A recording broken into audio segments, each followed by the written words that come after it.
India versus Sri Lanka series के बाद एक सवाल जो सबसे ज्यादा सोशल मीडिया पर निकला वो सवाल था कि गुरु क्या इंडिया की बॉलिंग जो है वो तब तक हीरो है जब तक उसे लीड बुमराह कर रहे हैं और बुमराह तो इंडिया की बॉलिंग जीरो। वेल ऐसा लगता है और इस बारे में कई लोग ऐसा कह रहे हैं। जुनैद खान ने यह बात कही कि आप बुमराह हटा दो इंडिया की बॉलिंग खत्म है।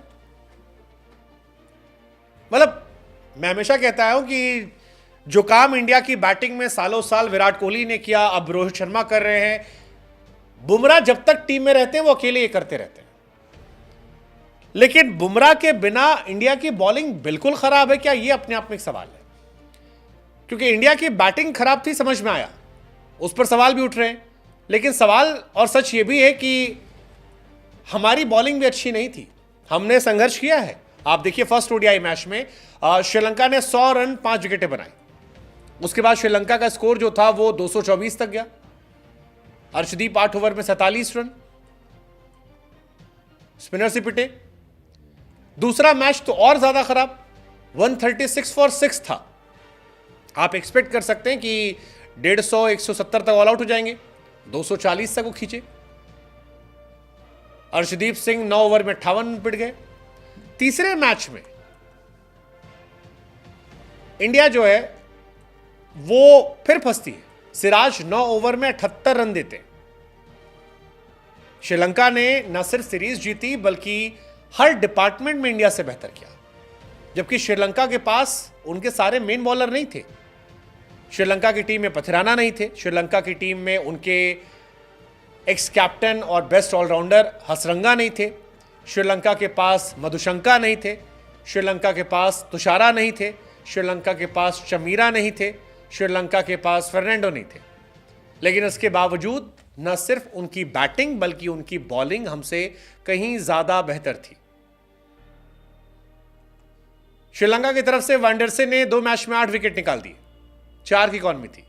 वेलालागे ने 7 विकेट निकाले। असलंका ने 6 विकेट निकाले। हमारे साइड से काम बुमराह कर रहे थे। बुमराह जब होते तो अपना भी विकेट निकालते, साथ वाले को भी दिलवाते, प्रेशर बनाते। 15 विकेट निकाले थे 4 इकॉनमी से T20 वर्ल्ड कप में।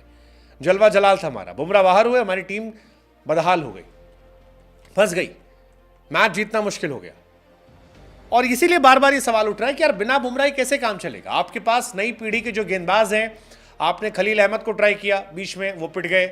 आवेश को आप लाए, वो इंपैक्ट नहीं छोड़ पाए। सिराज इन एंड आउट चल रहे हैं, मतलब बुमराह जैसा इंपैक्ट नहीं छोड़ पा रहे। अर्शदीप वर्ल्ड कप में अच्छे थे जब बुमराह साथ थे। बुमराह के जाने के बाद अर्शदीप में भी वो धार नजर नहीं आई, वो कमाल नजर नहीं आया।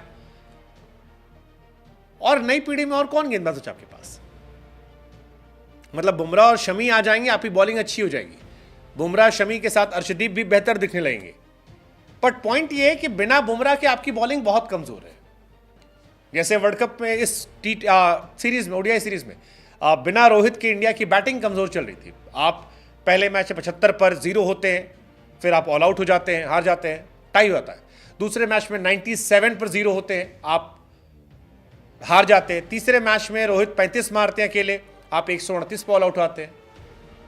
ऐसे ही बिना बुमराह के आप एक भी मैच जीतने में संघर्ष करते हैं। बुमराह जब नहीं थे, T20 वर्ल्ड कप 2022 आप याद कीजिए,